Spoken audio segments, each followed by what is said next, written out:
is it the end of the world or not? Ooh, is it the end of the world? Is it the end of the world? Because I'm hearing that so much. People think it's the end of times, conspiracy, yada yada. Or is it all in our minds? Do we create the end of the world so we can handle our stressful lives? I mean, how many times have you heard it repeated? It's like 2012. 2012. 2012. 2000. September 23. You remember? Everybody. World War I, World War II. Yeah. So it's just like I don't know. Y2K. I think it's a way for 1984. I think it's a way for humans to unite. Like I think the first world wars were reason to unite. Like you've never seen as much like nationalism and like American kind of pride working together since after the Second World War. But like now we're getting to the stage where we need to have the whole world, the globe, functioning as one people, one like sort of society for one world in terms of like the identity. Like I'm not American, I'm Earthling. Yeah. You know, and it seems like that's where we're going, and we need more conflict to get there in our society. You know. Right. And the only thing that can make us united is like end of the world crisis. Yeah, I think that's why everyone, like, I had a friend and his dad made a bumper sticker that said, I flew my flag before 9/11, because he was just discussing with the society. It's like every time something bad happens, everyone's like, oh, let's get together. And it's like, he was like, I'm not against people coming together. He was like, how come we can't come together fucking before bad shit happens? Yeah. It's that classic thing where people are always grateful. One love. Yeah. Everybody needs like motivation. Yeah. You know, like for example, when you break up with somebody, what's like, you know, that you're talking the whole relationship about fixing something, but you never get the motivation to actually fix that issue until you're you know, given that situation or that problem. Like even if you get fired from your job, what do? You're not fixing your situation. They threaten to fire you. They try to give you incentive to fix. Yeah.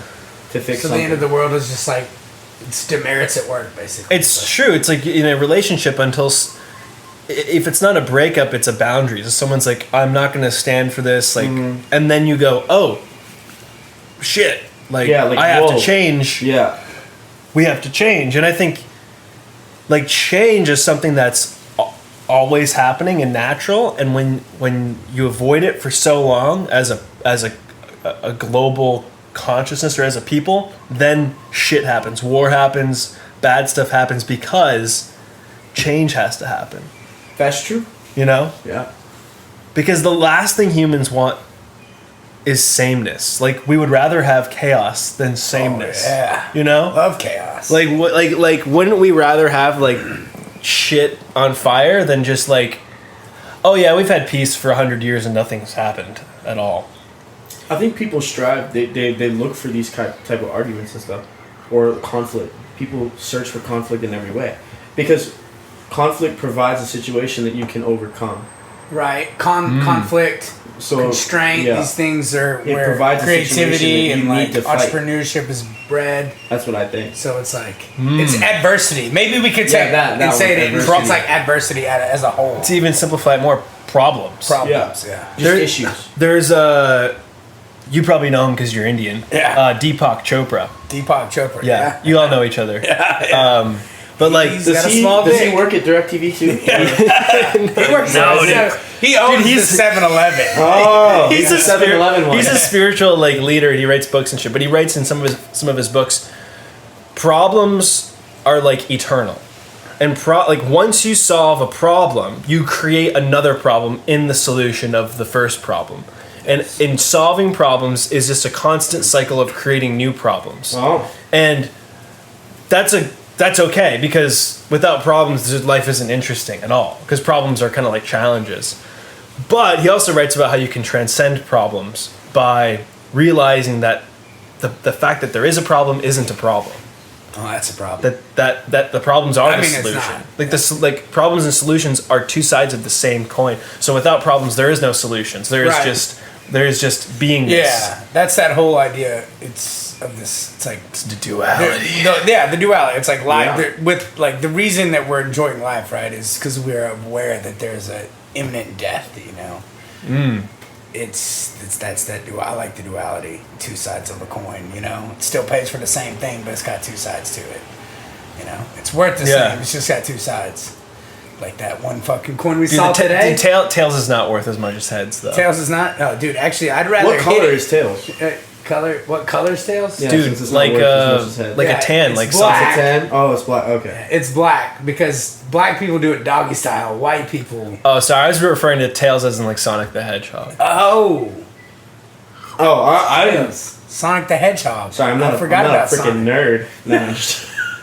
Dude, Sonic, dude. I'm a nerd. Sonic on Sega I'm Genesis, gay. dude. I'm straight. Dude, I'm everything, dude. dude. Listen. You can't be gay and straight at the same time. Dude, I'm all things at once. You can't. You can't. I am the logically quantum speaking- realm. Logically speaking. I'm not even an earthling. Dude. I'm fucking an amoeba. Where are you, dude? I'm a bacterial and I'm whoa. a macrophage at the same time. what was it? Somebody. Is that why I've been feeling like I've been getting pink eye every night? You're standing above me, like just chanting that when I'm sleeping. I just been crop dusting this room like all morning when you're sleeping in here. Actually, you've been sleeping face down on this couch and these cushions, which people have probably fucked on tremendously. So that would explain the pink eye. Dude, people. That's what that smell was. You know what people freak out about? Oh man, dude, that's nasty. People probably fucked it. It's like, what does it matter? We're dirty fucking. Dude, we're apes. We're Like, dirty we're, fucking. at the end of the day, we're just animals. I don't give a shit. Like people are like. Yep. I actually, and you know, no offense to anybody that likes to use the toilet seat protector fucking in fucking public bathrooms. What a fucking fag, dude. You're fucking weak. You're gonna put down a little piece of fucking tissue paper to protect your ass? I go straight on old shit. You know what I do? I put my bare feet on the toilet seat and squat over. Oh, And then I go from squatting to standing over and over to get my bowels moving. I like that. I usually sit facing. Sometimes my facing foot slips flush into the handle. toilet. Dude, that's how I diversify the microbiome. Diversify. So if you want to know if Sean's used that toilet, you just have to look for footprints. It's like, Like, Dude, oh, I got Sean big was hobbit feet, dude. You ain't gonna find no Sean, dainty those little are some nice footprints. toes you got on you. Dude, my feet are so big, it's just the center sliver of my foot that makes it on the toilet seat. The rest are just hanging off. Damn. My heels are facing in towards the bowl. That's great. My feet are alright. I got nice-ish feet. Yeah. What's the big thing about feet? Why do people like feet? I have a theory on this. Foot fetish? Yeah. So I think it's related to your microbiome. Because, okay, so hear me out. So your feet, like, you ever have cheese that smells like feet? Yeah.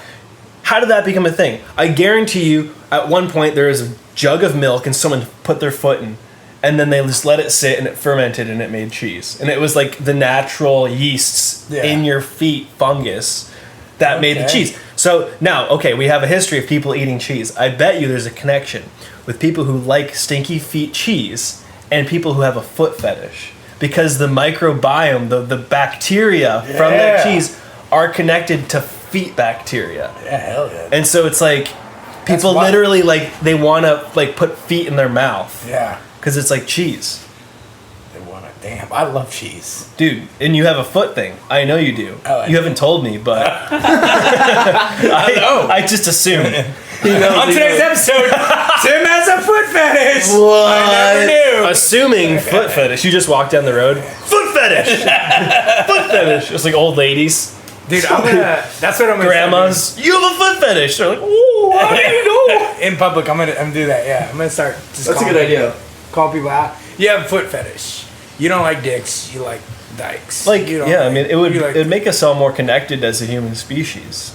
And it would create problems. Okay, what's I'm not. So we can solve. I don't have a foot fetish, but I'm not against. That's what they all say. I'm not It's against Like, see that right I'm not there. against- You just I don't want love to accept cheese. that you have. You don't want to accept that you got a foot fetish. That's the Dude, thing. I just want to put feet in my mouth. Yeah. No, like, but when I see feet, I've never stuck. I've looked at girls' feet and I'm like, that's a cute, that's some it's a cute feet. It's a cute foot. I would like to fuck her and see those feet, but not like Yeah. do anything weird. What to if them. there's, like, the I don't guy- want to fuck feet. I know people want to do that. What if there's somebody that like? I mean, but maybe in the future. Like they're anti foot fetish. Like they want keep your shoes They on. want you to cut your feet off. He's like keep your They shoes only on. go for the paraplegics with Yeah, he's like With I don't want to anything- see him at all. I don't want anything below the knee. Yeah, Right? That's what I don't want. fucking. Has you ever stuck in a foot in a fucking snatch? like stuck No. your toes? Dude, I'm Dude. gonna try that. Dude, that's like gonna cause a yeast infection for sure. Dude, there's already yeast infections and they get them anyway. I'm just hanging out with the fucking. You're just trying to have a good time. Yeah, I'm just trying to hang out with the fucking shitheads. You know what I mean?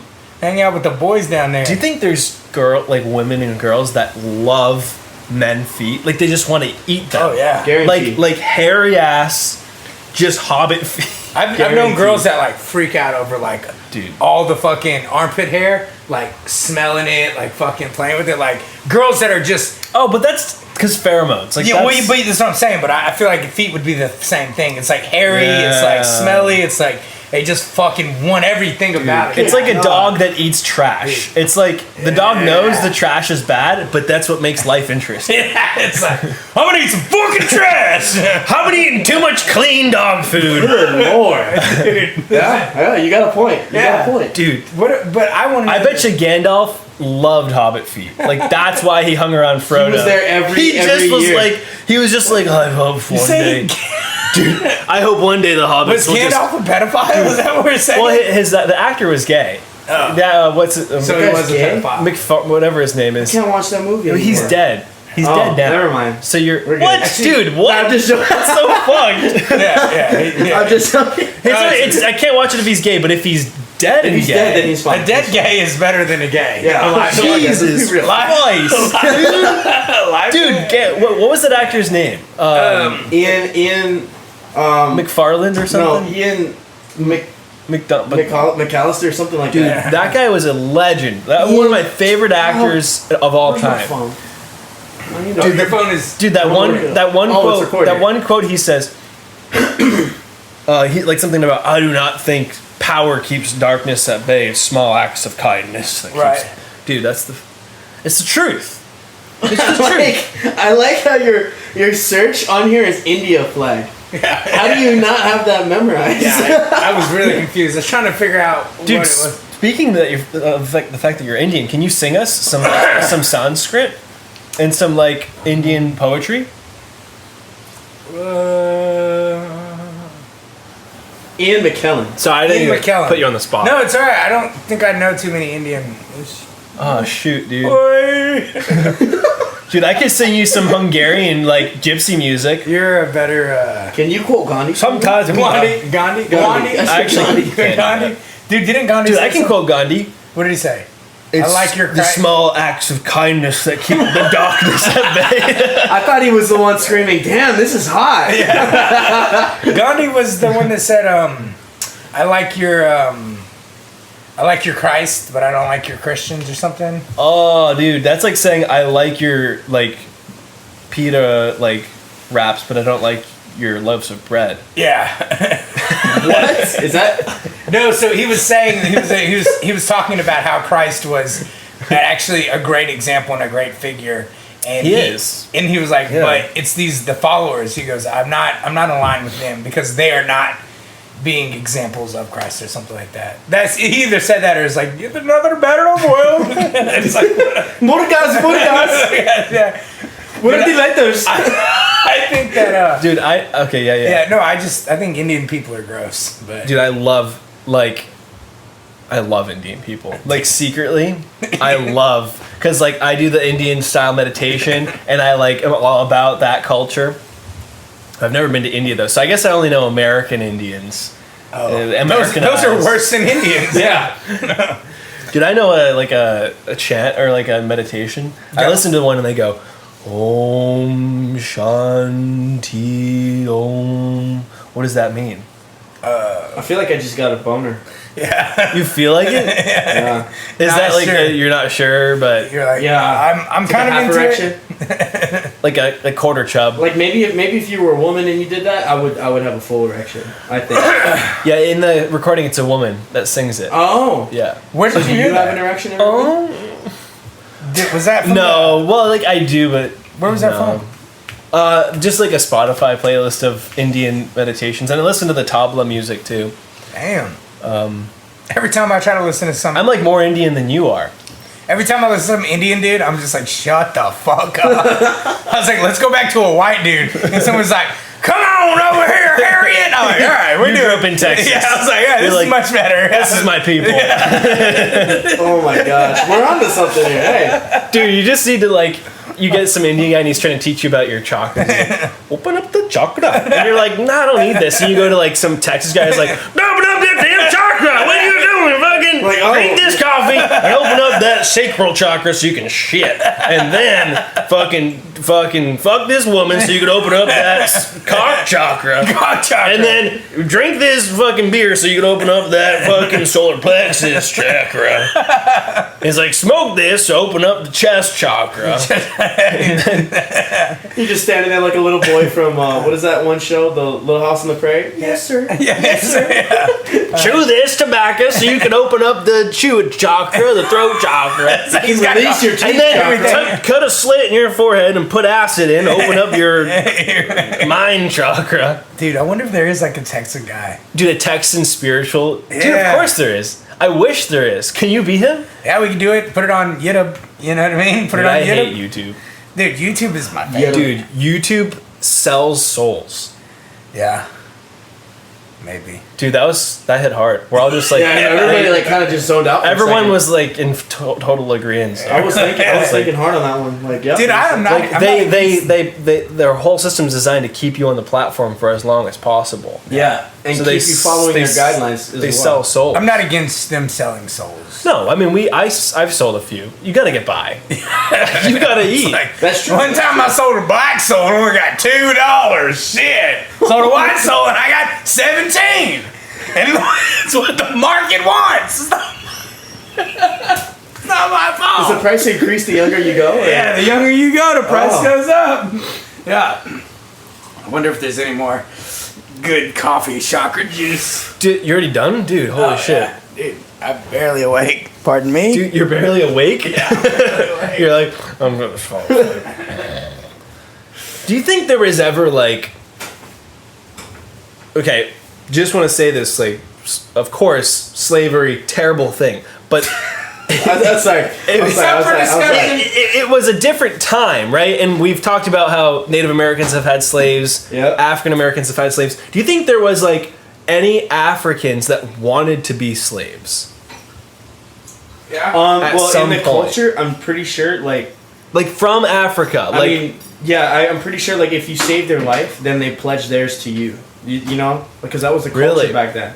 I'm Really? pretty sure. I mean, I'm not African and what American. and like for debate. also like I don't know how certain tribes would work, but I know in certain parts of the world there are tribes that are cannibal.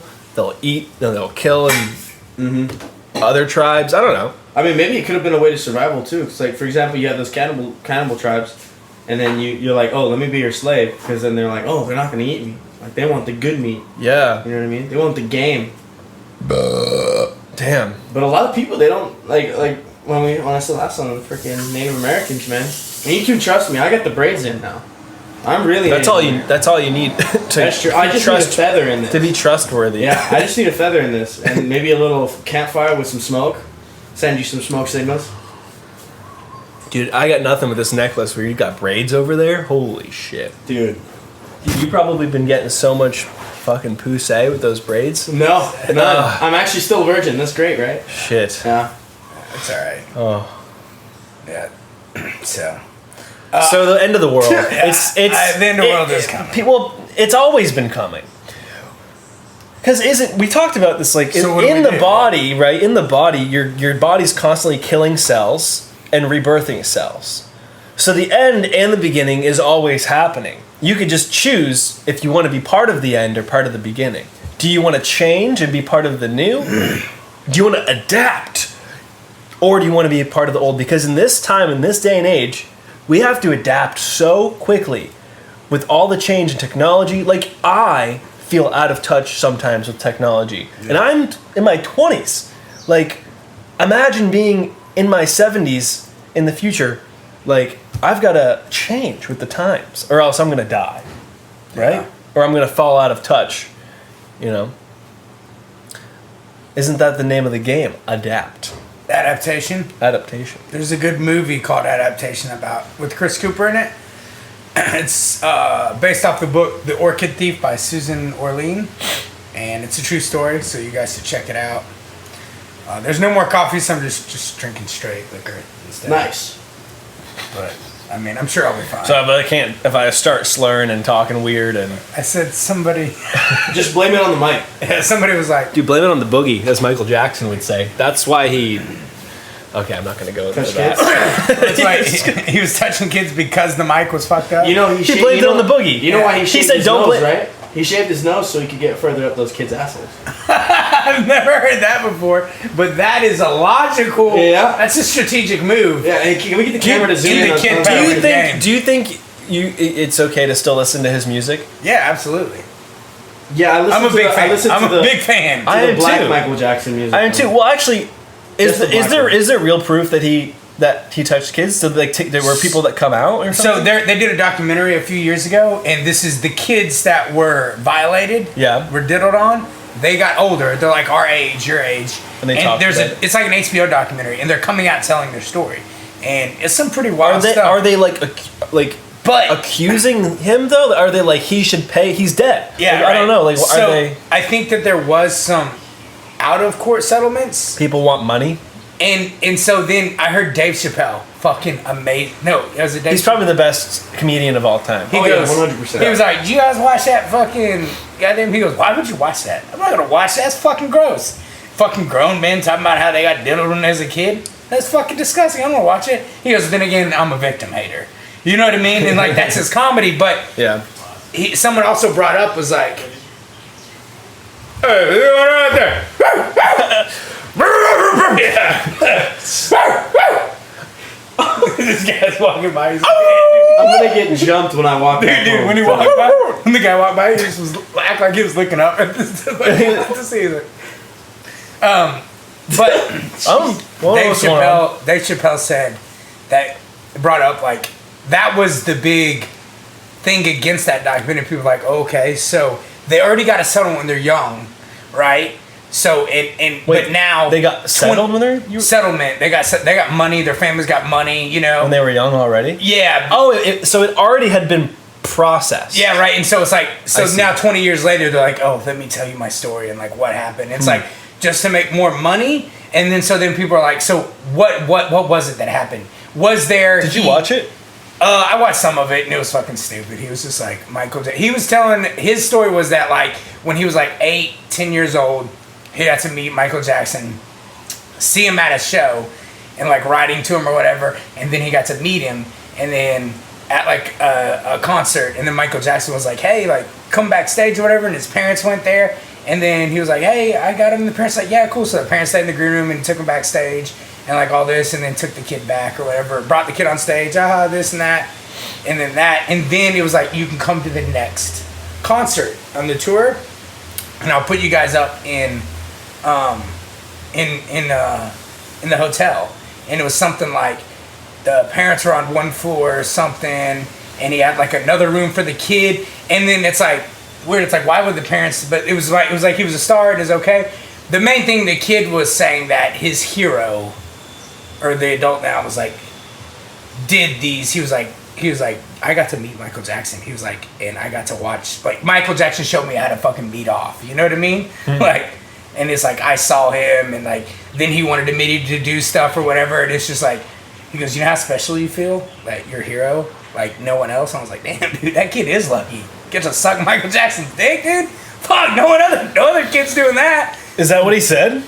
Is that what he said? He didn't say that verbatim, but it was along those lines. But people brought up. So did the guy, was he saying that Michael Jackson was like evil, or was he saying that like people don't understand what happened, or was he saying that he liked it? What's happened when like people get kidnapped and they got that syndrome where it's like, this is the person that has been taking care of me, and yet they're also they're the killer. What's that name? It's like caretaker, like it's caregiver syndrome. Like it's a weird. It's thing. like when you're in an abusive relationship. Yeah. It's like they're giving you something, and they're also taking everything else. Right. From So you. it's like this obscured love, this obscured trust. Yeah. But people fought back against these documentaries and kids like that because they're saying like, no, like he did some weird things. Because Michael Jackson, they talked about how his thing was, he was like, he's gonna put his pajamas on, you know what I mean, and he's gonna run around with the kids in a slumber party. and no dicks are coming out, nothing inappropriate, but it's like that's still inappropriate on a level for an adult man to be having. It's completely inappropriate, right? Yeah. And so it was like people were saying he was doing stuff like that, and parents found out. Unless you're their dad or something. Yeah, and they got upset, and then they fucking filed suit, right? And some people were saying that like he may have like actually done something bad with one kid, but like he did, and they're saying like that's where that documentary was bullshit. People were like, no, you're just making this shit up.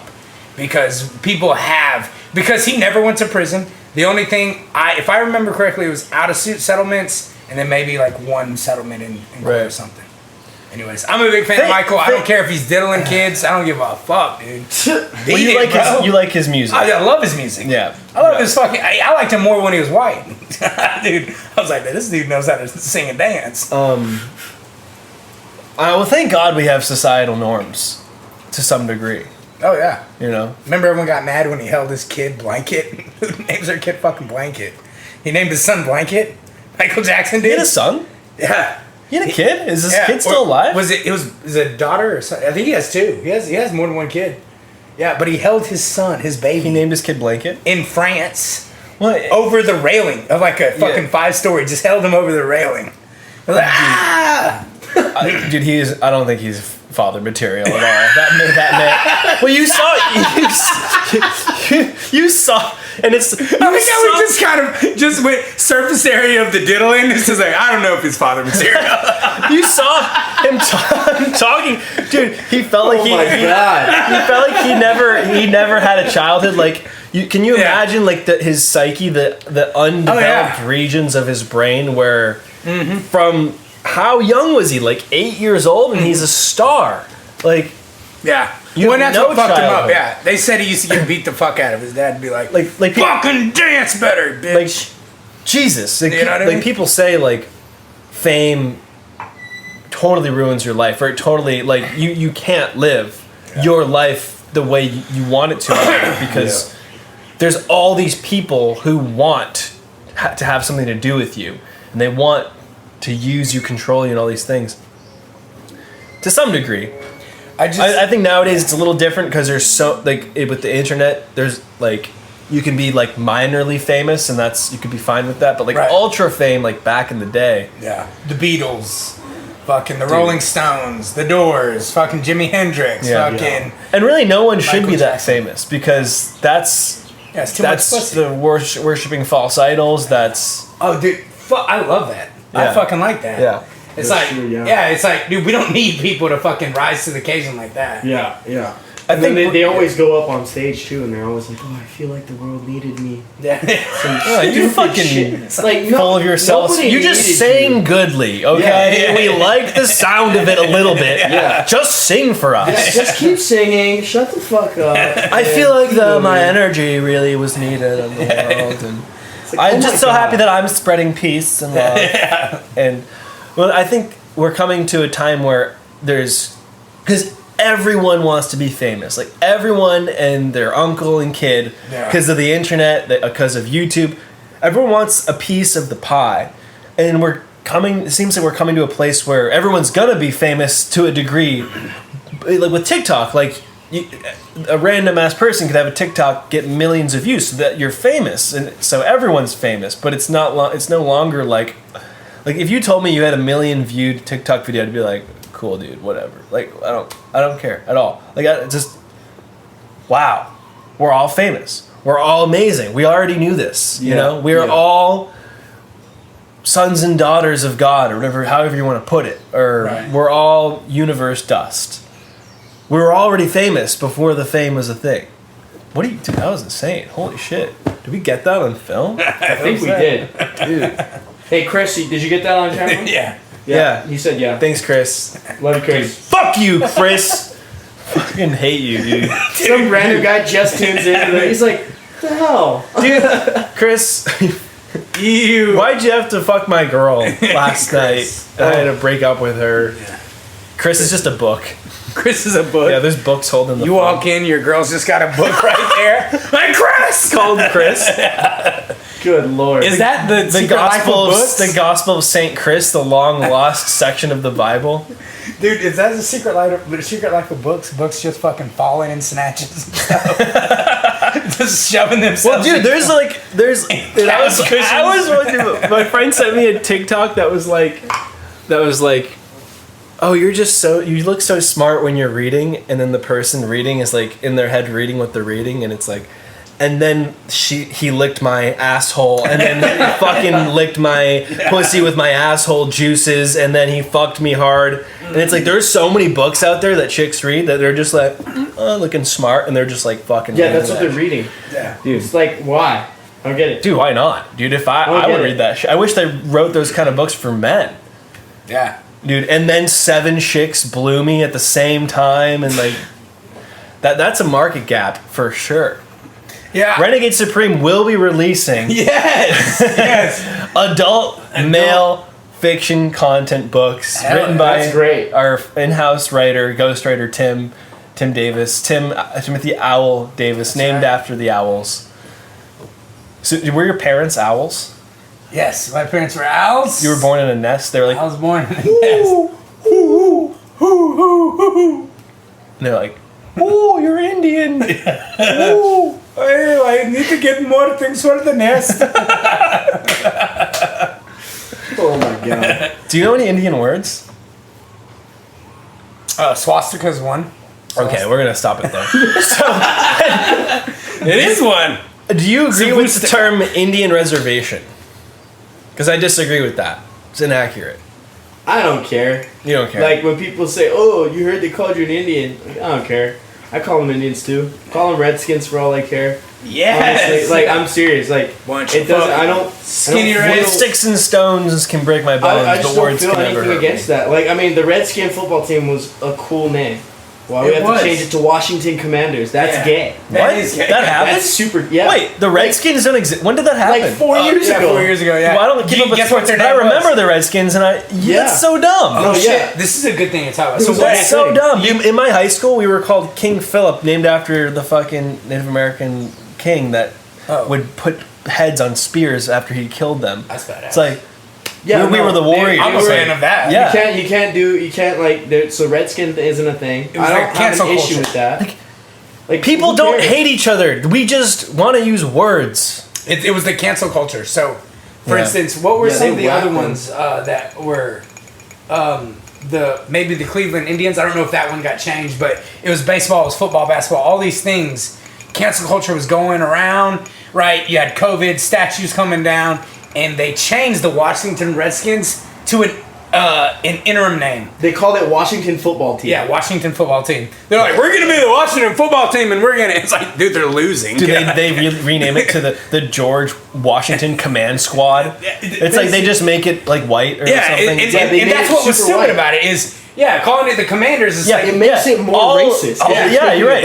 Yeah. Like, it's Miss Buttersworth or Aunt Jemima. Mm-hmm. They took Aunt Jemima off the syrup bottles for a little bit. Dude, Aunt Jemima? That stuff made me shit. They were like that's super racist. Old black women making shit. Dude, when I had to have some Aunt Jemima, go to the hood. Dude, that is not real maple syrup at all, dude. I put that on pancakes. Dude, I would shit for days after. I remember with my cousins, we'd be like, dude, is that Aunt Jemima? Dude, holy shit, that's a good You're like, it's gonna be a good weekend. You're on the toilet crying, having diarrhea. Yeah, dude, you read the ingredients? Holy shit. Yeah, I can just imagine. Oh, yeah, they took Aunt Jemima off there. They freaking... Dude, it's not cultural appropriation, it's cultural disintegration. That's true. You're just removing it and just planting like systematic white words. Right, yeah. Which is worse. Is backwards. Yeah, it's completely worse. So so back to the Indian reservation, like I don't agree with the reservation topic of like, oh, they have their own land and stuff, because if you look at it, they're all living in poverty. Yeah, it's terrible. They put casinos on there, so they spend the money that they have from their, right, and the government still gets a piece of that, then they get a piece of they waste all their money, so the government basically gets the money back. And some places you have the reservation, they don't even have water. So what do you think they should do? Is there a solution? Honestly, I don't think in the U.S. right now there's a solution for that to happen. I would say some stupid gay stuff like, awareness, but people are aware of so many things, and nobody's gonna do anything. You think there's no solution, or we just don't know what it is? Maybe there's definitely solutions. I would say maybe more funding there. I think the U.S. what the U.S. needs to do is stop funding like other conflicts around the globe and start funding internally. I mean, do you think Native Americans should get like I don't, maybe they already do get grants, but more grants from the government that is kind of like compensation for how they were fucked over in the early days? In a way, I don't agree with this whole culture of being a victim to what your grandparents. Amen. That's stupid, dude. Everyone hates their parents. Like, dude, everyone is like, dude, my parents are so dumb. That's like, true. why are you gonna be like, oh, your parents did this, so then you're responsible? Yeah, it doesn't make sense. And so, like, then again, I feel like if the government keeps giving these communities more grants, then they're not going to actually stand up and work. The one solution I would say internally in these communities is to get up out of this victimized mindset. Yeah. Amen. Which is hard to teach. I mean, even Bible living here in Hawaii, it's like it's hard too because the culture is mirrored. Yeah.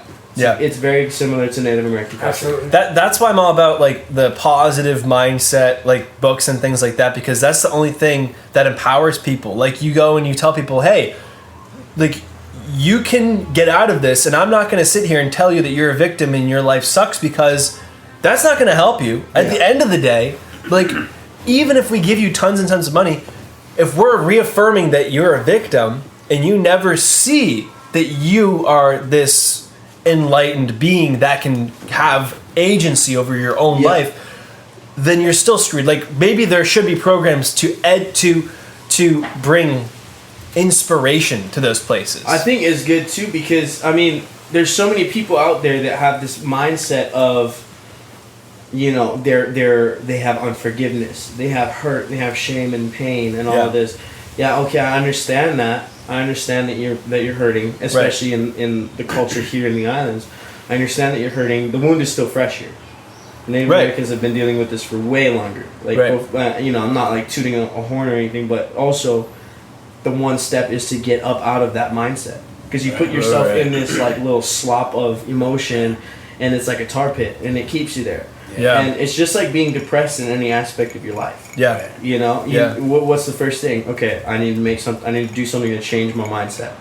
And then once you change your mindset, then it eradicates all of that pullback issue. And I think a lot of people, they think that being stuck in that anger and in that deprived state is what makes them stronger.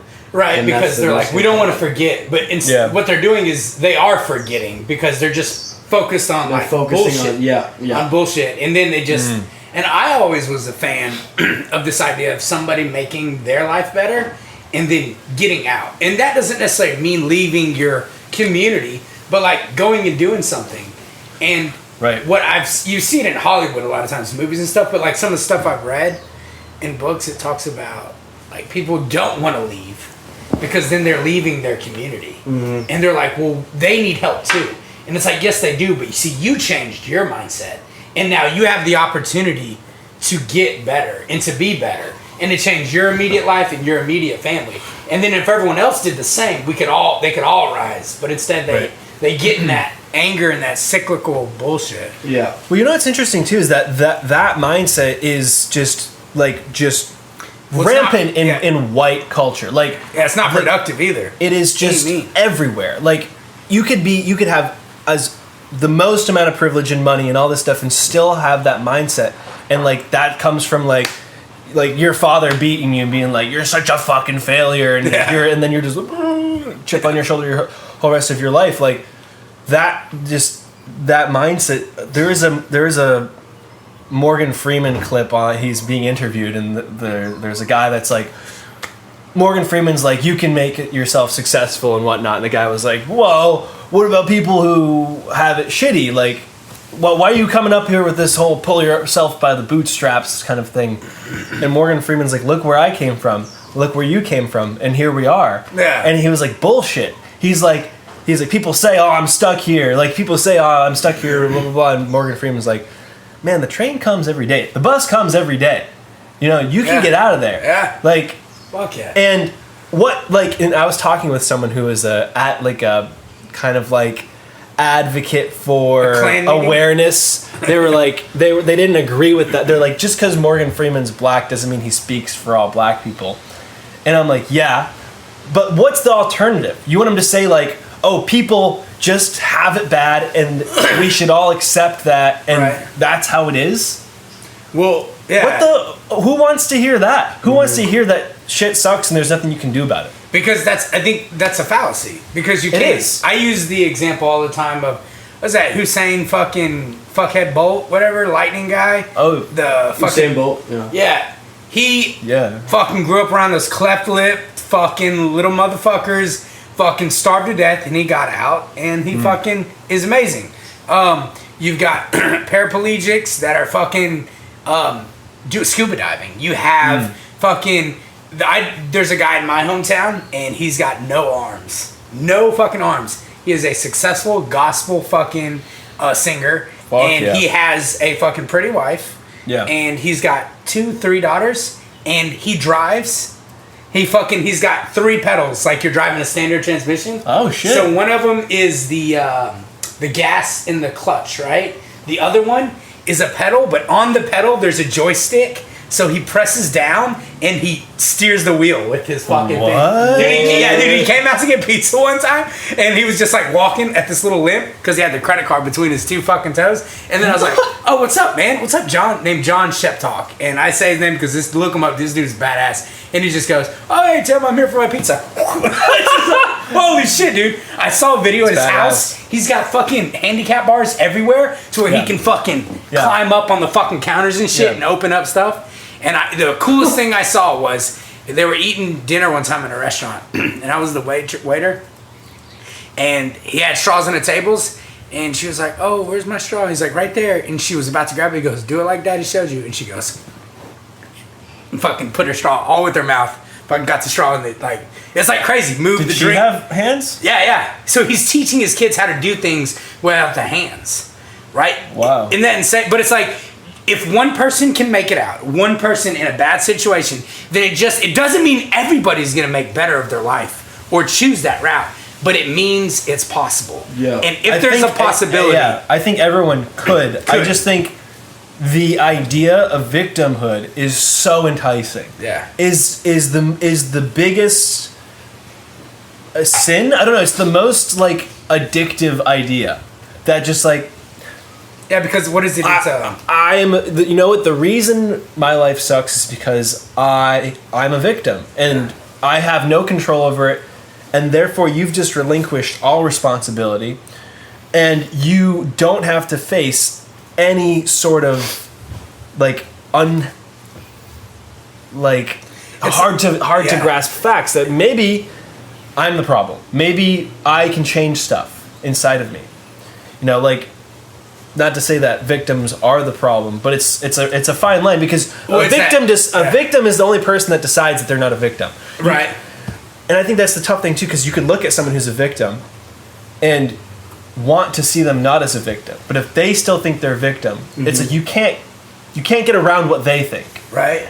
But that's the power of like spreading this kind of idea, like that if you're a victim, you could choose not to be a victim. I think it's hard too in this whole culture, actually specifically in Maui today, Right. from people in Lahaina, because now it's so easy to have this victimized mindset. Right. Yep. Because of what happened, then it revives this underlying anger and Yeah. unforgiveness, and that's what happens. Yeah. And so people now have a reason. They think that my anger is justified now. I can show my true emotion. Right. And because it was all of this suppression, and I think what people need to do is they need to join together with a wholehearted perspective of things. Yeah. Yes, you can be angry, but don't let anger drive your motive. Feel it, Yeah, but don't act on it. Don't act on it. Unless you're gonna go hit a punching bag. And everybody here is acting on it. I mean, I've acted on it too. Well, so Here. in that Interesting. note, go ahead. No, well, what do you mean by people are acting on it? So you're gonna answer that question, please. Yeah. But listen to this. This is great because you're saying like that's what's happened here. It's so easy. And what did you say earlier about the Native Americans? This like they're saying that they're coming together and they're stronger like this, but they're not. They're actually weaker just like the Right. people of Lahaina, which Right. could segue us into a small wrapping up what we talked about with you last week was, what did you learn and those things, but like, so what's your point? I don't even remember what the fucking question is, but this is a great way to... So when I was saying people tend to act on it and stuff like that is you're noticing people are trying to solve this type of issue, this huge problem. They're trying to solve it with anger, unforgiveness, and hate. Right. Because they're pushing away everybody that may be trying to help them. They hate everybody that's visiting the island, and they're using this hatred to try to build themselves up to look stronger. Right. When in reality, it's only revealing who is the weakest link in the system. Right. Because And it's cutting off circulation to the rest of the island. Yes, 100%. The money circulation, the tourists. Money. I mean, money and tourists. I don't think we need any of that in Lahaina. Right. Keep them out. In Lahaina, but the rest of the island. Yeah, but then you notice there's a divide between different areas of the island now. Yeah. Everybody in Lahaina said, like, oh, you're from Lahaina. And you're having this mentality, like, everybody, they're just angry. And yes, it's good to feel pain, it's good to feel sadness, it's good to feel anger, but it's not good to keep that in your system because people have this viewpoint of letting that be having the driving that, force. Yeah. That's their drug. You know? That's their drug. Yeah, you get addicted to the anger. It's their drug. That's a really good, interesting. There's a author I read, Dr. Joe Dispenza, who literally says that like people are addicted to their emotions because when you have anger, you literally release certain neurotransmitters that makes you feel like you have control. Makes you feel unstoppable. I think it's better than feeling depressed. Like anger puts energy in your system. Depression kills you. Yeah. But anger's life-giving. Like if you're depressed, you're dying. But if you're angry, you're fucking live. Your blood's pumping. Like- but anger, you can't be stay tamed. there. Yeah, You've it's got gotta to be move tamed. Yeah. past it quickly, or you've got to express it, whatever. Make some music, or whatever you got to do. But yeah, you're so right. People are acting on that, and I use this analogy after you say that. They act on it. No. Continue. Oh. I mean, I don't know what I was gonna say. I have no idea what we're talking about. You're like, where are we? But I want to hear what you have But to say. they like, for example, when I used to do MMA and boxing and kickboxing and all that. So I would save up my emotion until I got in the ring, and then I would get as angry as I possibly could. So bad. I saw. He was like,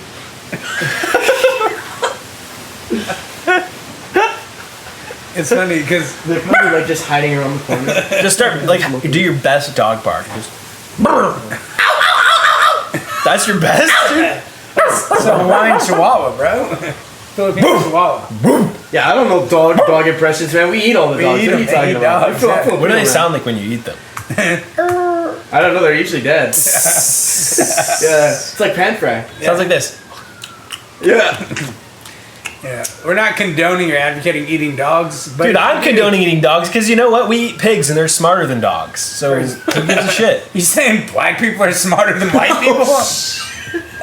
I don't even get what the Black correlation people are you're making. pigs. Hey white Todd, can we people get a zoom in on his face? But I'm just gonna say a different name, like every single Nixon. Can you get that? Nixon. Hey Chris, Yeah. why did you fuck my girl last night? Samuel? Hey Samuel? Craig? Shut up. Hey Craig?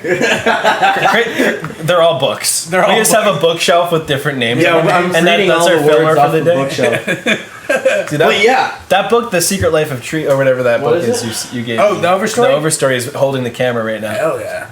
Yeah, that's the a real book. chestnut dude. It's a real book right It's a there. real good book. Thick So one. you were saying channel the anger into your MMA boxing.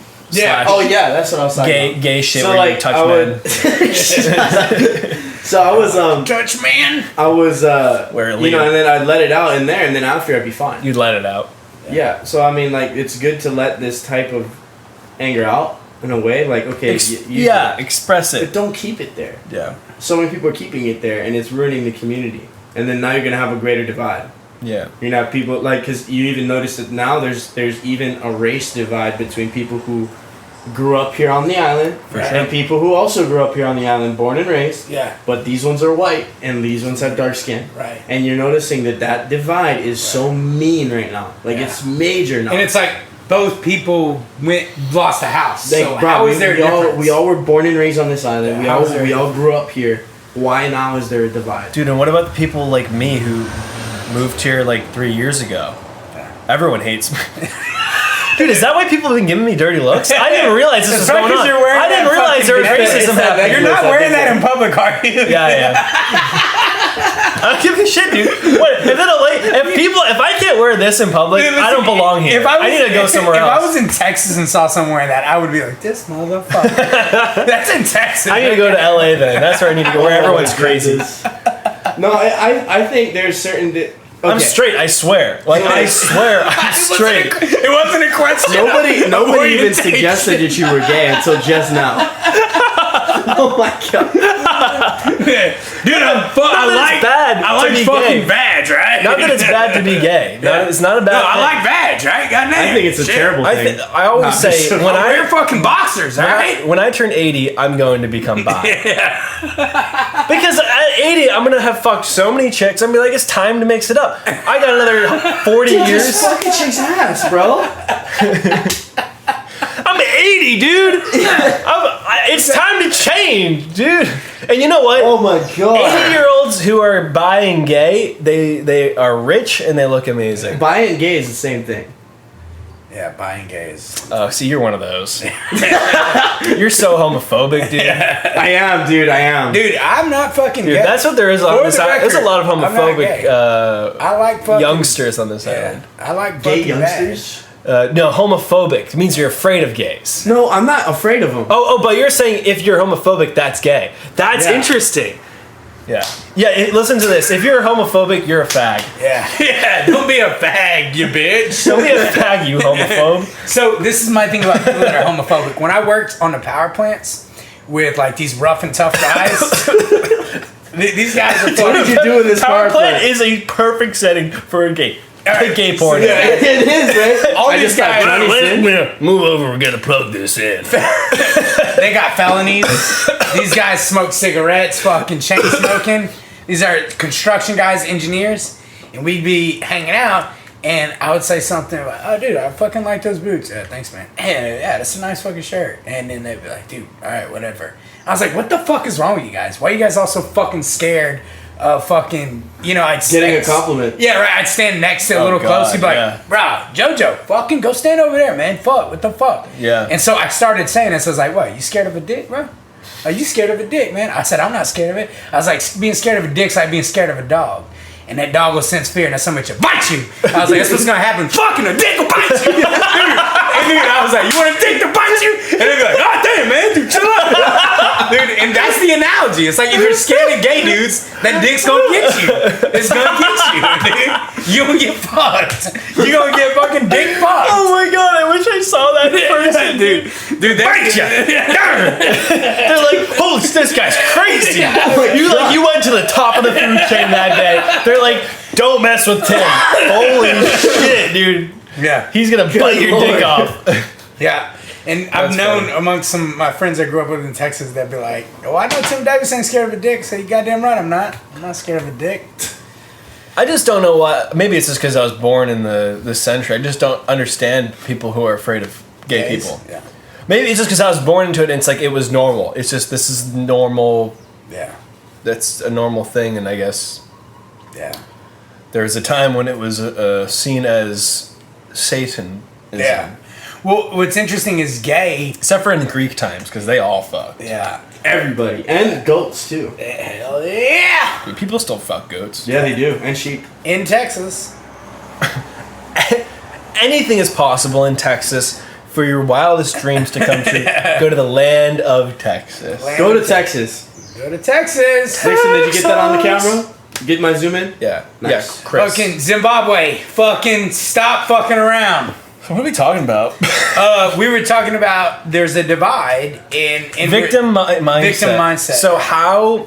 I was listening to this cassette tape I showed you by... Who listens to cassette tapes anymore? I do, fucker! I did! Holy shit! You said me! Would you not hear me, dude? I put it in the fucking car. My car plays cassettes, dude. And I listened to Norman Vincent Peale. One of the greatest... Shut the fuck up. One of the greatest positive speakers of the time before our time. Oh my god. And he's talking about all these stories of... There's this one kid that was is paraplegic when your legs don't work. Yes. Yeah. He's paraplegic when he was born, and it was a miracle because there's this lady, Mama Jean, who worked with him every day. It wasn't his mother, but she helped him to walk one day, and she used the power of faith. She was like, God's going to make you walk.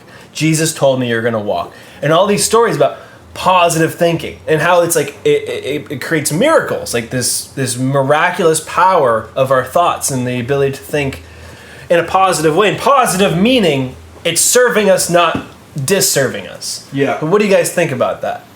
Do you think it's actually magical?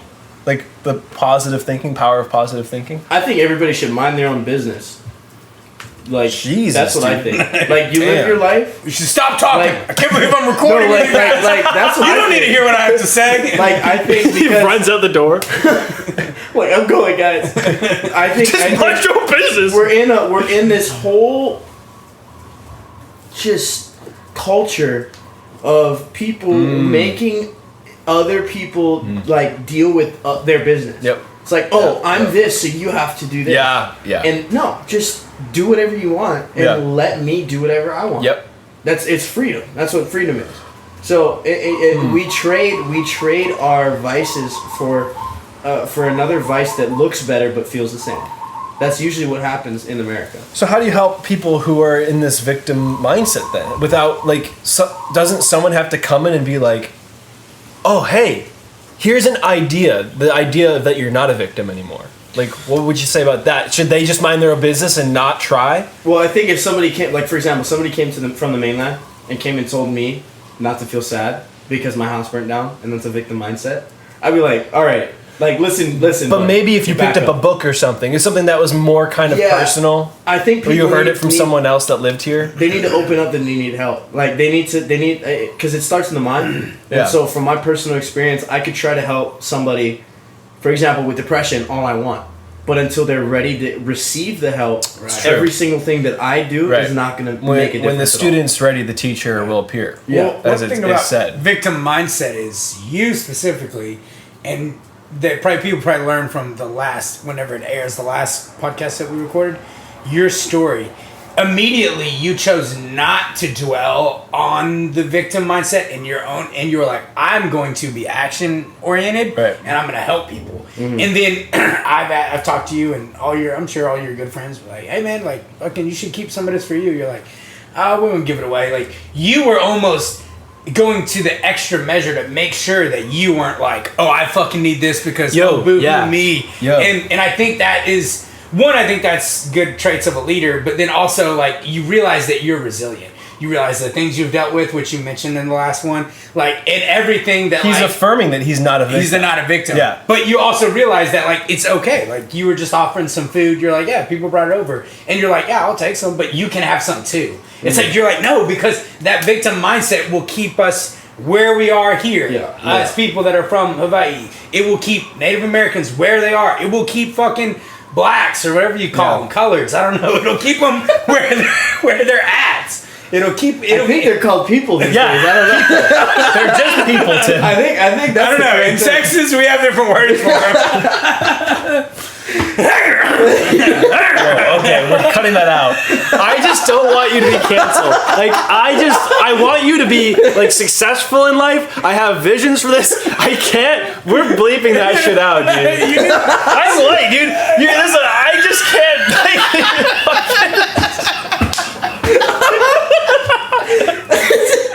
I didn't say anything. Dude, his face, bro. His face like 50 Shades of Red, bro. 50 Shades of Red. Dude, I felt like my I just coughed. I think he just shat himself. I think that's what happened. No, what happened is I shat myself and then I sucked it back out. Oh, So that's what you heard. You guys ever prairie dog? Prairie dog? Okay, this is a real question, okay? I do that all the time. Okay, so it's called turtling. Do you think when gay people prairie dog, do you think they get an Wait, erection? okay, I actually don't. What's prairie dogging? So it's whenever you have to take a shit so bad it like sticks through your, like it goes out, it comes out a little bit and then it sucks in. So it keeps doing that. Yeah, Right, it's like you turtling. Okay, yeah, okay. Okay. So do you think gay dudes when they prairie dog, do you think they pop a boner?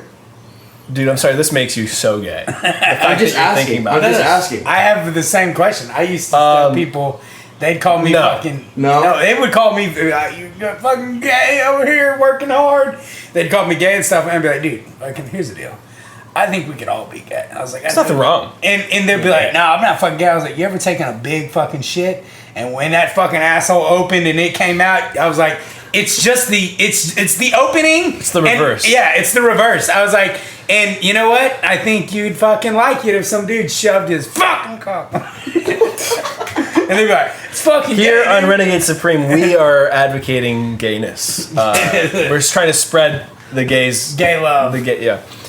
But yes, victimized mindset. It's not good. It's not good. I think... So, but how does... So, okay, so I'm a huge believer in the truth will set you free. So, the ideas of certain ideas can set you free from victim mindset. Mm-hmm. It doesn't matter who you hear them from, but if you hear them, it could be you hear them from a whispering river or some shit. Like if you're Ralph Waldo Emerson. But these ideas will set you free from your bondage that is generational. It's been passed down generation to generation.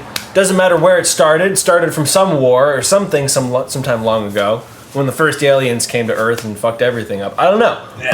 But like that truth will set you free. That idea. There's one God. That idea that you can have faith that there is a path for you that is going to bring you to a better place.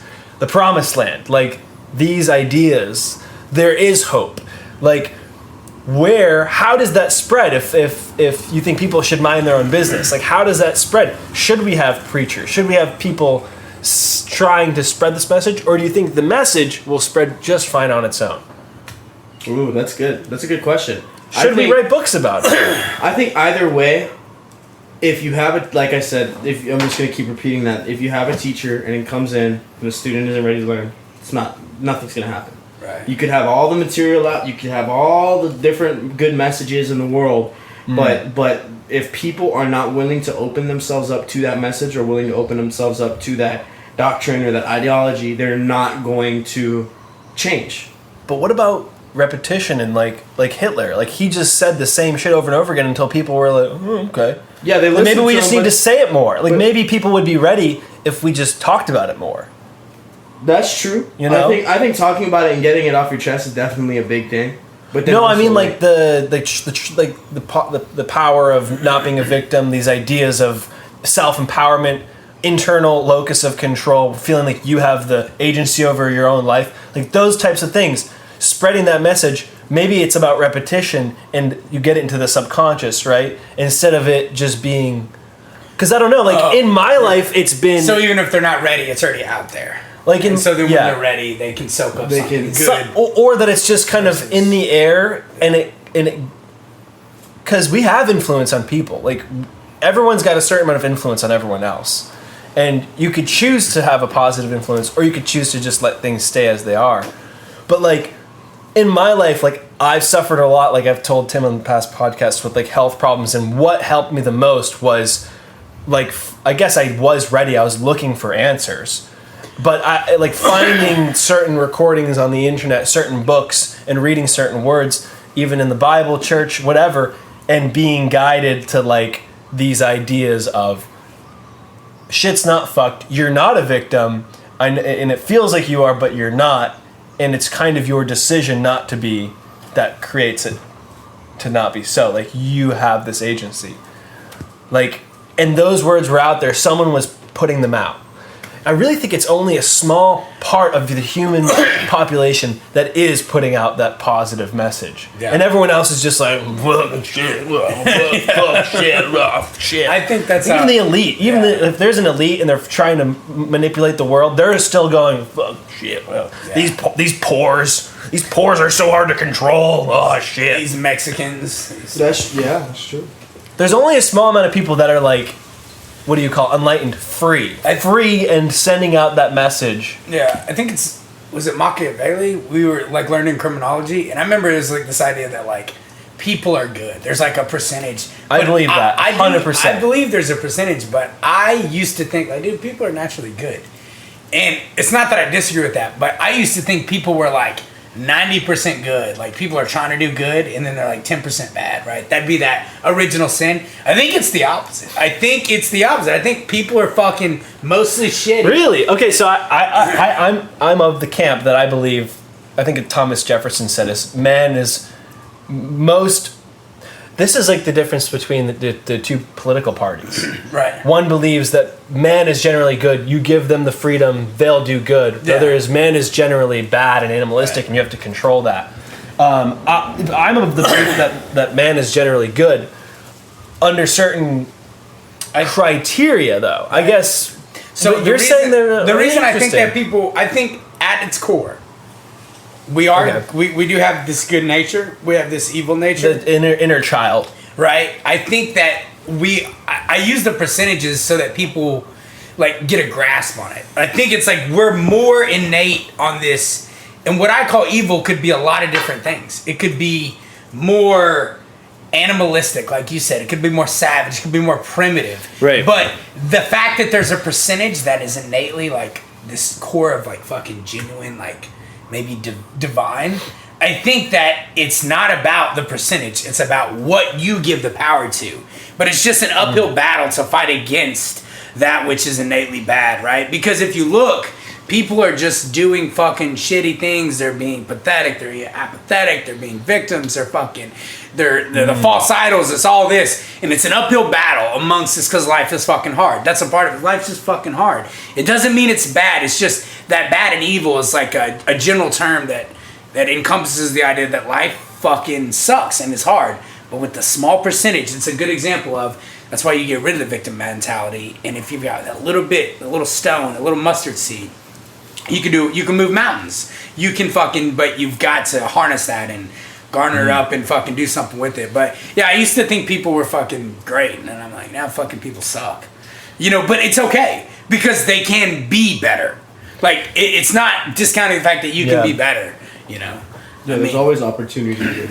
Yeah, I mean, I don't know. I think people are generally good, and what happens is that confusion happens as you go through life. And what can break through that confusion is the truth. Like when you start talking about like words like Ayn Rand or things like that, like where it gets deep into your mind and it breaks free some shit. But I think like given a man's highest potential and his desire to feel the best as much as possible in life, that will lead to a man being the best servant to the rest of society. Because doesn't it feel good to feel like you fit in, to have a place, to be a servant to something, to feel like your role, you're needed, especially as like a male, like XY chromosomes. Like we feel like we want to be needed. Like that's why having a family is enticing to some men, and having a wife and feeling like you have a place and you have a role. And that's why when men have kids, shit changes for them. They're like, wow, like my life is so different because you now have a reason to live. You have this life to take care of, right? No, I was gonna. You're gonna bark? Yeah, I was gonna bark. But you know what I'm saying? Yeah, like, no. I think you're right, especially when they have kids. It's like this.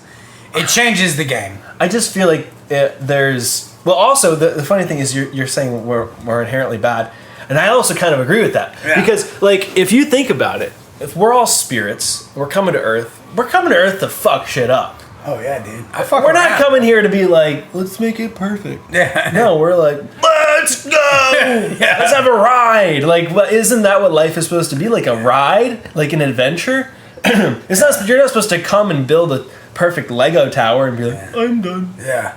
Like, come fuck around. What do kids do? They build the Lego tower, and then what do? They build a plane, and they fly it into the tower. Yeah, exactly. But like, seriously though, they don't have airplanes. That's exactly what we did as kids. We built buildings, and we fucking crash cars into it. Damn. How do you think the souls come down? In like semen fucking shaped fucking rocket ships? Dude. Yes. Semen shaped rocket ships? I think at like the age 3 you download your soul. Okay.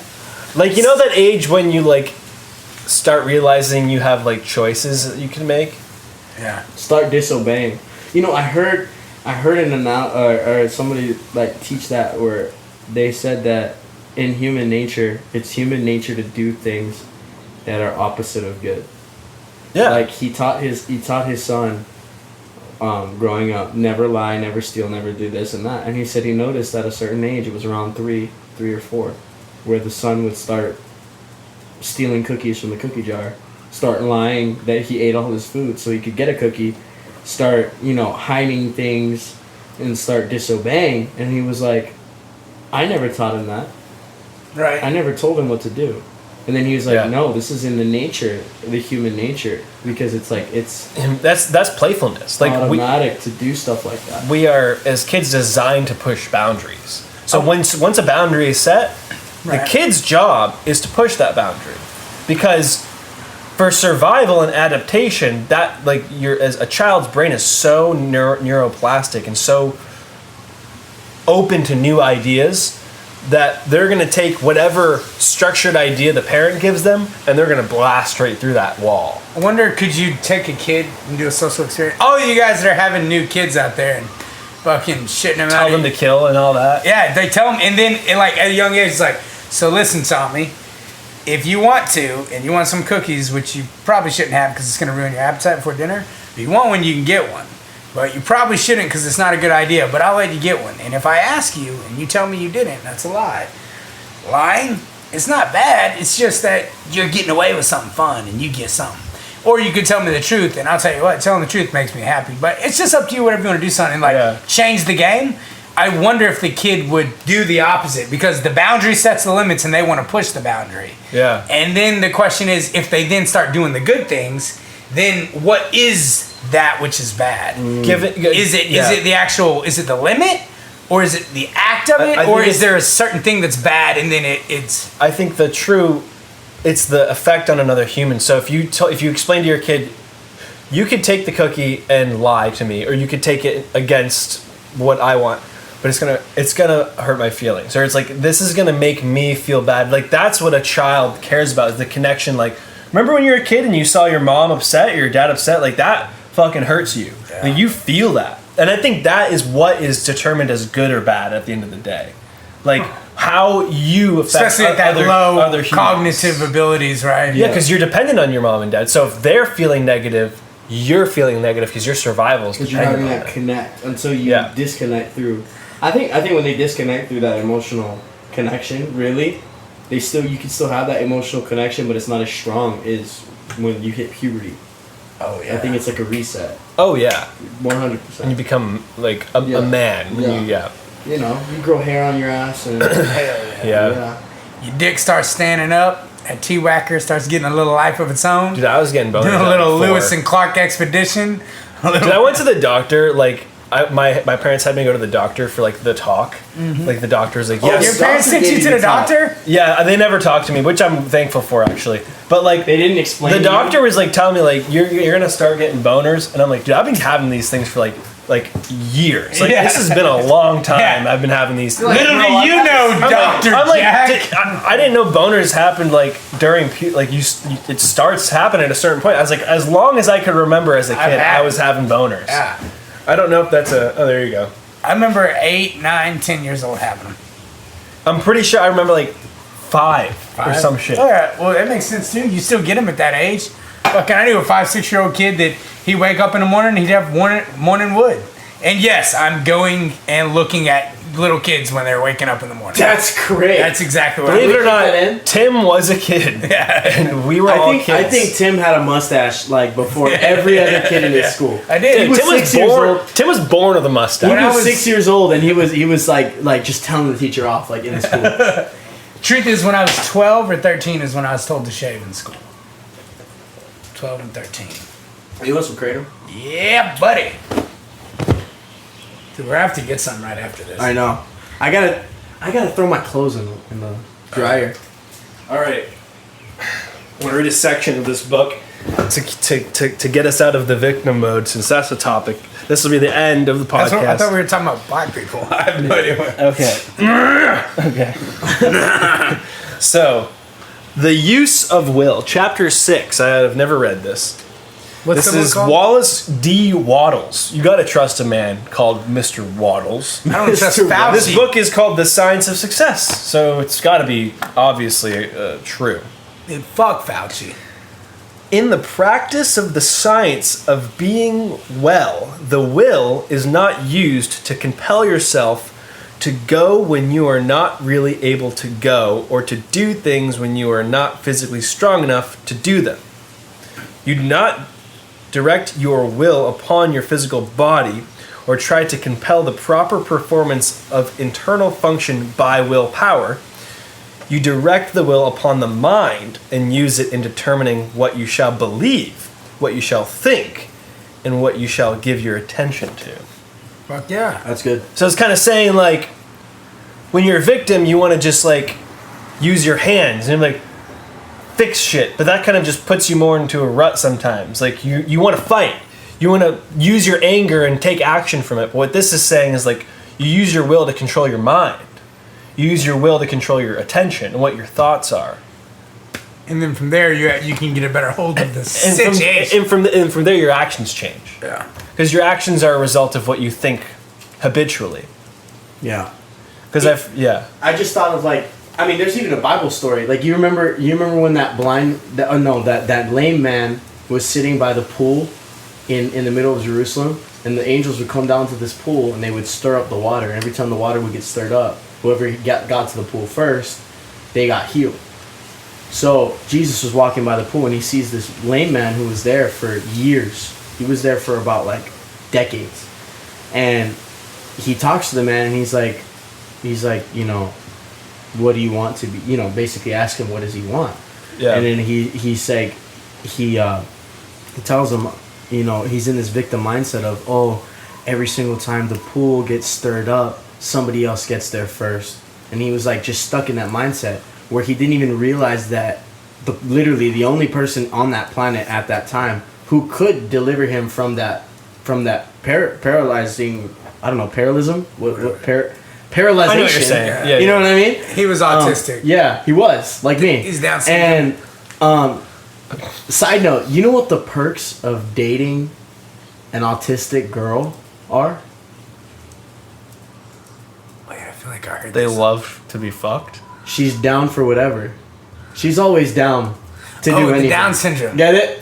That is not She's all- what. Oh my god, dude. That Dude, they actually have love lives. There's shows about it. Yeah. Have you is, Down seen? syndrome and autism are Yes, totally. I know. That's That's the part of same the joke. That's thing. part of the joke. Let's. Oh, it is okay. Then that joke flew over my head. Then I'm the dumb one. Holy shit! But yes. Have you seen Love on the Spectrum? Dude, Love on the Spectrum's The good. one- it's the show Dude, there's from- a couple girls from on there Australia? that afterwards I went and jerked it in a bathroom to those bitches. Oh That shit is fucking. They got that fucking messed up mouth. They got that fucking little pimp walk. I was like, Dude, damn. they hit you with the. Dude, some of those girls got big ass fucking tits, boy. There was the movie I watched on the Good airplane. God. What was it? There's a new movie out. It's about like this special needs basketball team, the Special Olympics. Oh, dude, I'm not watching And this that. professional basketball coach gets a DUI and he has to serve community service and he has to coach these special. It's a really good movie. I forgot what it's fucking called. Dude, I bet you a special ed basketball team could beat a WNBA team. Can we please? Can we? That's so true. Can we please get like some special needs kids or special needs adults on this podcast? Yeah. Because they're like, I'm gonna talk to my wife. No, she knows about she them. works with them. She works. Oh, okay. That was so bad. That was a good. I like the pause on that one. That was great. We'll bring my wife on. Yeah. She knows about it. Who do we know is Down syndrome? Well, they're just so uplifting. Like they, just happy people. You know, I was supposed to be autistic or Down syndrome. Well, we're probably all on a spectrum at this. I'm definitely on the Do you know like the statistics are in 2035 or 2040, 1 in 3 kids will be autistic, born. Not Dude, mine. we need Mine a- are we need straight. a- Real deal. Probably a second. Mine will be Holocaust after straight as that. fuck, dude. No, that's not. Yeah. Totally. You just give birth and they're just wooden planks. I told you, goddamn. Yeah, it would. Plank, and we're like, Tim's crazy. You're like sitting in a room with like a bunch of painted wooden boards, like fucking. That's pine. That's oak. That's cedar. Remember Edda and Eddie? Good. Edda and Eddie, the kid with his wooden board plank. You're just like talking like, "That's Bobby. That's Billy. Look at my kids. I love them." You're just like, Tim's fucking crazy. He's out of his mind. That's awesome. Yep. Man. Well, isn't it? You said that thing about the Bible in like Jesus. Oh yeah, I didn't even finish. Jesus was like, what? Like, why? And isn't it interesting that in the Bible and all these works of kind of spiritual writing, it's always about what you want. Like it's always about getting what you want. It's like Jesus comes and he's like, "What do you want? Well, Do you want to be healed? It is done. Unto me, unto my Father, it is done." Yeah. Like, why is it's like. I think he wanted So them to interesting. have a clean mindset because some people said what they wanted, but it wasn't even They're like focusing on what they don't have. Yeah, and Yeah. and it wasn't even like he tried to pinpoint the fact that first they needed him, and then they could have that healing. You know what I mean? Does that They need the faith of yeah, a they mustard need the faith. seed. Yeah, and so Right. like his whole ministry was about that. I'm like, and it was a thought process of closing the gap. That was the thing. It was closing the gap, really, because there was a gap always between this person and whatever they were spending their whole lives looking for. Right. And what closed the gap and what was the bridge between the gap was that faith. So he comes in and he's like, "Hey, here I am," and then they're like, "Oh shucks, you're right," and then they get whatever they were looking for because instead of looking in the wrong place their entire life, they finally saw the perspective in a right state of mind. That's awesome. Dude, it's almost as if, because people were looking for something their whole life, it's almost as if what's happening is that there's like a glitch, well not a glitch, but there's a virus, there's like in like electronics we call it a logic loop, where you just keep going through the same loop. I need to find it. What's wrong with me? I need to figure it out. Where is it?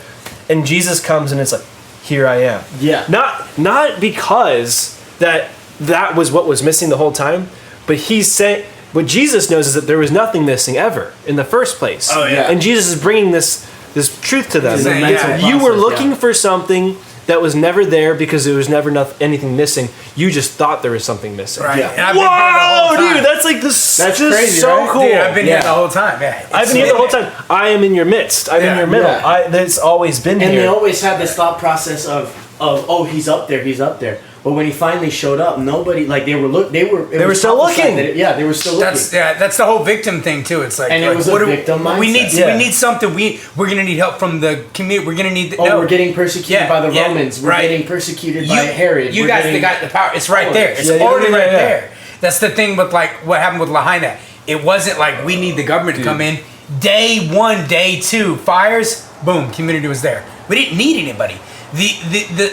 The answer was actions there. was already there. The people, Yeah. the help was already there. We all were there most already. of his ministry was based off of mindset too. Yeah. Everything was about the mind. Yeah. Like even with the woman with Fishers the, of with the men, woman yeah, that, fucking, yeah. that got like she was a prostitute and they were gonna stone her. Yeah. She's like, "Oh, I deserve it. Like why would you she he was like, "No. It's like, nah, dude. It's a mindset. Yeah. You move on from that." Yeah. Also, did you okay, You are renewed unto this day. Like you are born again. You are like, if you wake up, you're cleansed. Like that is. yeah, get up, walk. If you're healed. not meant to, like even if you've got all this negative baggage for all this shit you've done, if you wake up the next day and you're not dead, then you are you could be, if you choose to accept, you are cleansed. Yeah. Yeah. And- There's nothing you need to find. Like that's the thing I hear so much. Everyone, especially young men, they're always searching for something. Just wait until I get this. It's like, well, I'm not going to do that until this. Oh, yeah. I'm going to start my YouTube channel, but I got to get braces. And that's first. a victim I mentality. got to do. or like I need to find there's the right type Yeah. of love. That there's something, and like that. Jesus is here to say, "I'm here. I already came. Yeah.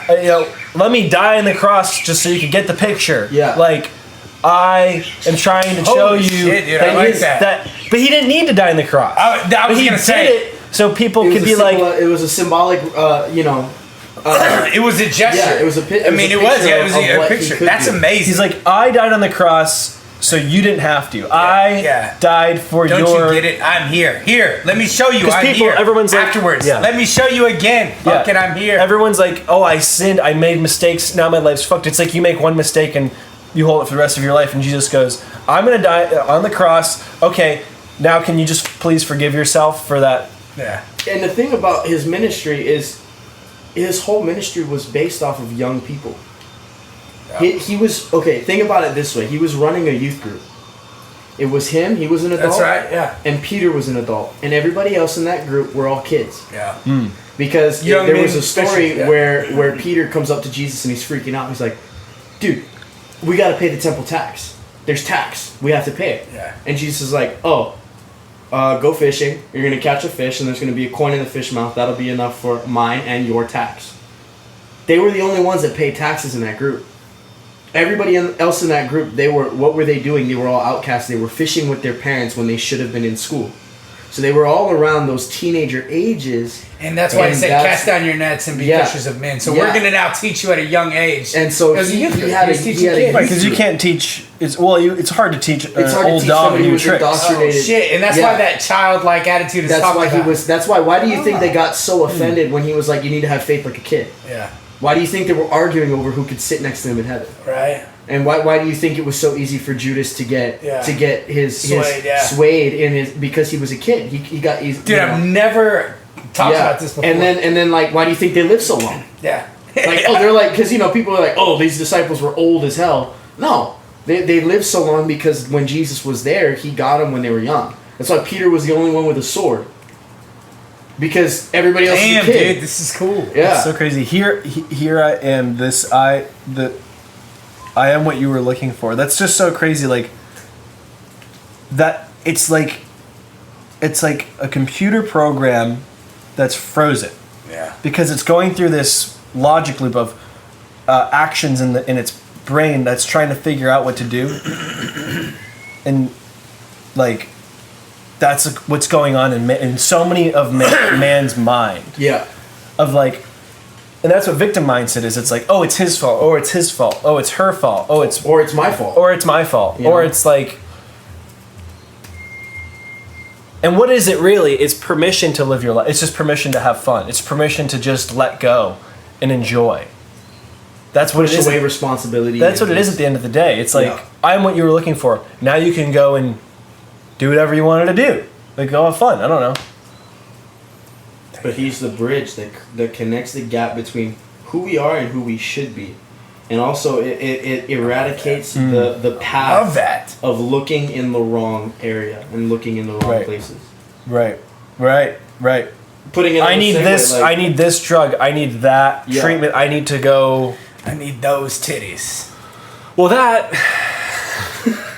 I don't know. That's like the hardest one. They're like stress balls. Man. I need that pussy, dude. They are. They're like stress balls. They're pillows. That is so true. Dude, that's the hardest one. Yeah, I love a grab a titty, bro. I love a grab a fucking rack. I think that's what helped me the most through the fire. Titties? Fuck yeah. No. God, Jesus. No, not titties. Yes. Oh man, titties. Let's write a new book. I wonder what holy Jewish titties are like. Probably tastes like matzah. They were kosher. Okay. Here's one. Yeah. Why is circumcision so big in the Jewish community? Because Jewish women won't touch anything unless it's 10% off. Oh, that's amazing. That's a good one, right? But Jewish Jewish people don't get circumcised. Yeah, they do. They do? Is that in? Yeah, that's why the Gentiles later. That's why it was like the Gentiles all circumcised them when they were older. Yeah, right. So a Gentile, right, is the non-Jew, and that's when it became a practice. When Jesus died on the cross in the New Covenant, it was now the Gentiles an act of a part of this family is you are to be circumcised, right? And then they're not Jews, but the Jews, that was a practice all in Judaism, right? That was the practice. Yeah, they would do it. They would do it. I think 7 days after the kid was born or something like that. Yeah. Do you think that's had like a dramatic effect on the way human society has developed? The fact that Circumcision? Yeah. 100%. Do you think it changes like the way you feel throughout the day and like shit like that? Oh, dude, you got better access to that fucking T-Whacker, bro. Fucking. My balls don't sweat. That's all I know. You don't have to they clean do, it. but not as much. Cleanliness, dude. I got a buddy that's. How do you know? circumcised. I've never experienced. I'm circumcised. I've never experienced not being circumcised. Have you ever seen one? An uncircumcised one? Yes. In real life? Stand up, Tim, show 'em. and when it was in my mouth. Oh, nice. Okay. So how long did it take to pull back all that excess skin to get it? No, I've never. I got buddies. I don't think I've seen one in real life. I got buddies. Dude, we'd fucking drink together and fucking. I remember I passed out. You just whip it out. And so we show passed each out other? at like 3, and then at 5 in the morning. That's called the D Club, by the way. When you just show your dick to a bunch of your friends. Yeah, That's called a D Club. I thought it was just called a regular sleepover. At 5 in the morning, this motherfucker wakes up, comes down from the attic where he was living in the house. Okay. And he comes in, he's got this beard, he's butt naked. And he's standing over me, and I'm like, wake up, like, what the fuck? He's like, get up, we're gonna start drinking again. And I was like, what the fuck, dude? Get your fucking dick out of my face. And it's just fucking, it actually wasn't, it was inside, you know? But I was like, oh, well, there's an uncircumcised fucking. Right. Yeah. But like, I wonder if like. He also said he'd rape me, but I'm wondering like if he never did. I wonder if like that changed the course of history for the better or for the worse. Like, what if like a small thing like that, like isn't the majority of babies born in America circumcised? Like, isn't that such a common procedure? I think yeah. So it's like maybe aliens were like they're like doing the computations and like so Earth is gonna explode, but if we get them to circumcise all their men, then maybe there's a chance that they won't explode themselves. Yeah, right. I don't know. Like what? Well, okay, so there's a couple reasons they say it's a good idea. One, it's for hygiene because you have to do more cleaning. You got to go in there with a Q-tip and it's a fucking mess. Fuck that. And then they say it's more pleasurable, right, for women and men. And then it's maybe it makes men more sensitive. And it is. Like it does literally make like emotionally. Yeah, and then another thing is, it is fucking. You're a Gen Z. You're the most emotional of Me? the men. Yeah. Are you? I don't think so. Yeah, you are. How old are you? 21. You're Gen Z. Well, I'm not emotional. Yeah, he's not gay. I'm not gay, dude. Shit. I just want to let you guys know that. I just want to clarify to everybody. Dude, he doesn't like dick. Dude, like Gen Z becomes the most emotionally blocked generation. When you're like 80, your kids are like crying to you. Your grandkids are crying like, "Oh, I hurt my knee," and you're like, "That is not woke at all." Like, bro, you gotta man up, dude. Yeah, you're capping so hard right now. You're like, dude, you need to get on the train, bro. The kid's like emotionally traumatized. Cringe. What a bitch. Yo, little man, you're like cringing me out. Right Dude, now. you're like, a bitch, son. Yo, little dude, you need to shut the hell up right now. I'm trying to enjoy my beer, man.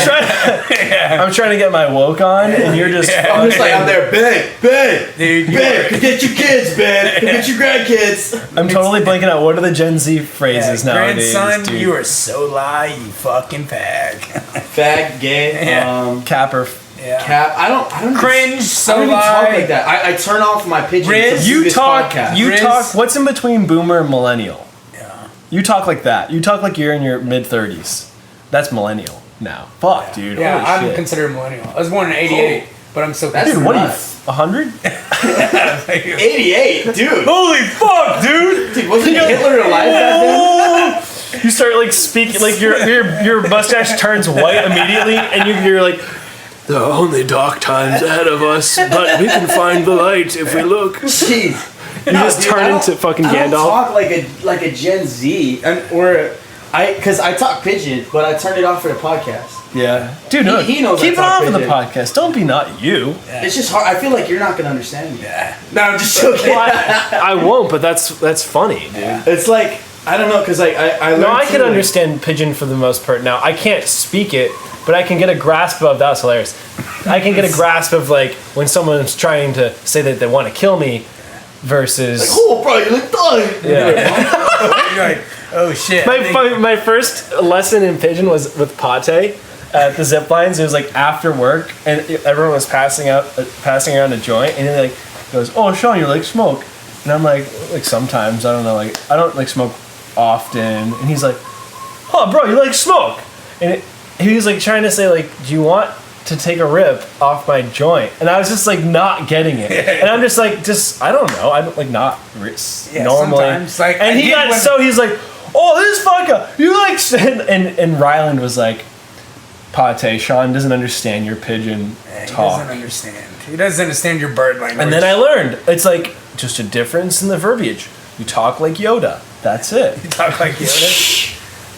Yeah, there's like so much like ick. Smoke? Do you like? Check the line over there. Oh, okay. Yeah. Like when I go to the mainland and I talk to everybody, I understand what you're saying. I'm like, "Oh, how's it, auntie? How you doing?" And they're like, Oh, "Huh?" Or I'm like, "Oh, cherry." Like, "Oh, that's cherry, bro. Nice." Like, "Oh." And they're like, "Huh? What are you saying? Are you retarded?" Dude, like, my favorite is I want to see an autistic kid talk pigeon. Hell yeah. My favorite, well, they don't talk, but my favorite is the Joe Coy comedy like special he did in I think on Oahu, and he starts like he opens it with that because it's like it's a unifying thing for all the islands, no matter what you look like. Right. It's like everyone kind of talks like that, and I didn't understand it for the first like 6 months I was here, but then I got it, and then it's like, oh, it's kind of a thing that unites people. Well, that's what it was meant to be, really. You know, there's like different dialects too. Yeah, there's like every island they talk right. Pigeon different. Right. So even, like, is it even in like parts of this island, like versus like west side versus like K-Town and stuff like that? But yeah, you notice differences in it. Yeah. I think West Side is more. It's very strong. West Side is definitely very strong. Everybody out there, they grew up all talking Pigeon. Now they don't. Nobody talks Pigeon no more. It's a lot like only the uncles talk, and you barely have people my age talk. Like I met some uncles and I was like, "Oh, so you speak?" He was like Filipino and Japanese. I was like, "What? You speak Filipino or Japanese or anything like that?" And his brother goes, "He only speaks Pigeon." I was like, "Holy fuck!" And that's Pigeon cool. That is it's its own thing. language now. Yeah. Like it's actually a language now, which is great. That's cool. Yeah. But that's so true. I went on a trip and like, I don't speak Pigeon, but I like birds. like the reason I moved here was because I really liked the spiritual aspect of like the sort of ancient Hawaiian culture and the whole like the real definition of aloha, which kind of means to be in the presence of God or to be in the presence of this breath of life. And like, when I say aloha, I try to think about that because I think it's fucking sick and I think that's what we need in this world. So when I went back to the mainland, like I'm like so often like saying aloha, and be like, oh shit, like that's not normal here. Like, It was just how's it? Aloha, like how's it? How you say it? how's it? How's it? But I like the word aloha. I know it's not. Yeah. A lot of people don't say it like. Well, you say aloha, on. guys. You guys take care, like stuff like that. I usually say it when I tell them bye or something. Yeah. Like, oh, mahalo, guys. You guys take care. Yeah. I like kissing men on the lips when I greet them and like. And that's our episode for today. All right, guys. Thank you for joining in. Thank you to all 4 of our listeners. I'm not gay. Dude, it's all right. You know what I mean? We'll just sacrifice you later. I'll still be friends Well, with can you. we bring back like because in like France you go and moi like women like. Oh can yeah, I- back in Tahiti, dude. Can we? Oh, is that thing, dude? Because they were colonized I by love that French. shit. Yeah. Dude, You they're shake a so man's hand beautiful. Oh yeah, and you it's French kick. Polynesian. No, You they shake don't, it- you don't shake hands over there. Well, what do you do to men? They hug you and they kiss you on the cheek. Okay, well I'll Like, do the hug for the men. lips and but I everything. want to kiss a woman like that's. No, what no, you no. do. Everybody does it there. Oh, Like you do it to everybody. It was weird too. Like the kids would come up to me tongue or no tongue? and do that. No, it was like it was a good like they lick their lips before they kiss you on the cheek. Yeah. But it was weird because like the first guy like big like he was like what's the uncle's name that you talked to from Lahaina? Roy. Roy. Yeah. Like Roy comes up to you and just like Fucking big like oh fucker. how are you and then on the cheek. Do that with everybody. That's Like crazy. women would That's come cool. up, titty showing, and they do that. They kiss you on the Yeah. cheek, and it's great. Hell yeah. That's aloha right there. That is, dude. This breeze. I'm a fan that should become a thing. I just don't want to, I don't want to kiss any fags, so. Yeah. Oh yeah, there's If a they're lot of gay straight- guys in Tahiti. If they're straight, you'll kiss them. Yeah, I'll kiss them if they're straight. Dude, I'm not gonna fucking veer down the path of evil. Yeah, because straight guys, they like women. And Like, that's I'll not suck gay a for straight me. dude's dick, but not a gay guy. No, absolutely. Dude. Hell no. Absolutely Hell no. not. Yeah, I mean, maybe I'll look at it, but I'll give it a little high five, baby. hey, how's it, bar? How's it? Hey, what's up, bro? Hey, how's it, my bar? Oh, Hey, how you stay, well? Hey. Bing, bing, bing. yeah. Boing, boing, boing. Oh, come. Oh, come to uncle. Hey, boy, come over here. Come, right here. Come, right over here. Jesus, you're triggering some, like, whoever's female and watching this, you're triggering some daddy shit. Oh no. There's a lot of males watching this. They're like, oh shit. Like, oh my god. I'm liking this podcast Yeah. now. They closed baby their girl. book that they were reading. And then he said, come. All right. Baby well, the girl, podcast I get is one lifted interesting. Yoda. Why don't you just come over there? I take you to my house. Can watch Dude. Netflix and chill. So are you By single Netflix right and now? chill, I Everyone mean- listening, Jacob is single. Oh. And he will talk like that. I'm trying to get it back.